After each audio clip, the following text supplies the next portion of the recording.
अस्सलाम वालेकुम फ्रेंड्स, स्वागत है आपका इस यूट्यूब चैनल जेके स्टडी मटेरियल में। जेके बोस के जितने भी 10th 11th 12th क्लास के स्टूडेंट्स हैं, जैसा कि आपके एग्जाम चल रहे हैं तो यहाँ पर बच्चों के कुछ डाउट्स हैं, वो मैं एक एक करके क्लियर करने वाला हूँ। पहला डाउट आ जाता है, अगर क्वेश्चन पेपर की सीरीज लिखना भूल गए तब क्या होगा।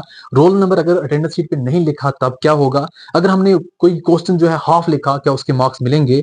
एंड बहुत से बच्चे चीटिंग के बारे में बोल रहे हैं, उसके बारे में थोड़ा बहुत डिस्कस करने वाला हूँ। एंड अगर कोई आउट ऑफ सिलेबस क्वेश्चन आ गया तो उसका क्या होगा। तो एक एक करके मैं आपको थोड़ा बहुत समझाता हूँ। देखो, अगर किसी को क्वेश्चन पेपर की सीरीज लिखना भूल गए तो इसमें कोई टेंशन की बात नहीं है, कोई मसला नहीं है। आप टेंशन वेंशन मत लो, ऐसा नहीं है कि आपका रिजल्ट बंद कर दिया जाएगा, इसमें कोई इश्यू नहीं होता है। अगर आप अपनी आंसर शीट पर क्वेश्चन पेपर की सीरीज लिखना भूल गए तो इसमें कोई बड़ी बात नहीं है, टेंशन की बात नहीं है।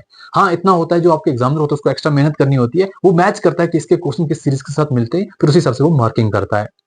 सेकंड क्वेश्चन, अगर किसी को अटेंडेंस शीट पर रोल नंबर लिखना भूल गए। देखो, ये भी यहाँ पर एडिशनल होता है। अगर आपको अटेंडेंस शीट पर रोल नंबर अपना नहीं लिखा है, भूल गए हो, तब भी कोई टेंशन की बात नहीं है, ये भी बिल्कुल चलता है। फिर यहाँ पर कुछ बच्चों के क्वेश्चन बनते हैं कि अगर हमने किसी क्वेश्चन का आधा ही आंसर लिखा, क्या हमें मार्क्स मिलेंगे। देखो, क्वेश्चन बहुत तरह के होते हैं। जैसा कि अगर आपको क्वेश्चन है कि किसी की आपने कुछ टाइप्स बतानी है, आपको पता था इसकी 6 टाइप्स हैं, आपने 5 बताई, 3 बताई, 4 बताई, तो आपको यहाँ पर उनके मार्क्स मिलेंगे। अगर क्वेश्चन आपको ये पूछा गया कि आपका नाम क्या है, आपने ये लिखा माई नेम इज, आगे छोड़ दिया, तो आपको यहाँ पर जो आपने 4 वर्ड लिखे, बट यहाँ पर आपको इसके मार्क्स नहीं मिलेंगे, क्योंकि अगर आपने एक ही और लिखा होता आपको मार्क्स मिल जाते। क्या आपके जो आंसर है उसका कुछ कॉन्सेप्ट बनता है। अगर बनता है, आपने आधा भी लिखा है, तो आपको मार्क्स मिलेंगे। अगर कॉन्सेप्ट ही नहीं बनता तो मार्क्स नहीं मिलते। जैसा कि मैथ में होता है, अगर आपने मैथ का कोई क्वेश्चन पूछा गया है, आप अगर उसको स्टेप वाइज लिख रहे हो, अगर आपने उसको अधूरा छोड़ दिया, हाफ लिखा, तो उसके मार्क्स आपको नहीं मिलेंगे, क्योंकि जब आपने उसका आंसर ही नहीं निकाला जो नीड थी, तो कैसे मार्क्स मिलेंगे। एंड अगर कोई क्वेश्चन आउट ऑफ सिलेबस आ गया तो क्या होगा। देखो, अगर आपको कोई क्वेश्चन आउट ऑफ सिलेबस होता है ना, तो उसकी रिक्वेस्ट हम भी आगे फॉरवर्ड करते हैं। तो ये ऑलरेडी पहले से ही चलता आया है कि जिनको भी कोई क्वेश्चन आउट ऑफ सिलेबस आता है,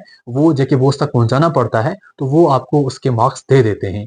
तो इतना इसमें भी कोई इशू नहीं है, क्योंकि बोर्ड वालों की गलतियां चलती रहती हैं। जैसे कि आज 10th क्लास उर्दू में भी कुछ ड्रामा जो है या कुछ और चीजें डिलीट थी, वो भी इन्होंने डाल दी। अब यहाँ पर बहुत सीरियस मसला एक है चीटिंग का, इस पर मैं डिटेल में वीडियो बनाऊंगा। बट यहाँ पर मुझे एक बार बता देना, मैसेज कर देना, अगर आप कमेंट नहीं करना चाहते, किस किस के सेंटर में यहाँ पर चीटिंग वगैरह हो रही है। हाँ देखो, मैं एक चीज आपको बताने जा रहा हूँ। अगर आपको चीटिंग हो रही है कोई मसला नहीं है, बट यहाँ पर मैंने ये सुना कि कुछ सेंटर्स में एक बंदे को चीटिंग करवा रहे हैं, दूसरे बंदे के पास अगर चीटिंग का कोई भी चीज पकड़ी गई, उसको 2-2 घंटे पेपर ही नहीं देते। बट ये ना इंसाफी है ना। अगर किसी सेंटर में नकल हो ही रही है तो फिर ऐसा मत करो ना। ना इंसाफी नहीं होनी चाहिए। किसी भी सेंटर में कोई इश्यू आ रहा है, अपने सेंटर का नाम बताओ, तो मैं आगे एडमिनिस्ट्रेशन तक उस सेंटर का नाम पहुंचाऊंगा, तो एडमिनिस्ट्रेशन खुद उस पर नजर रखेगी।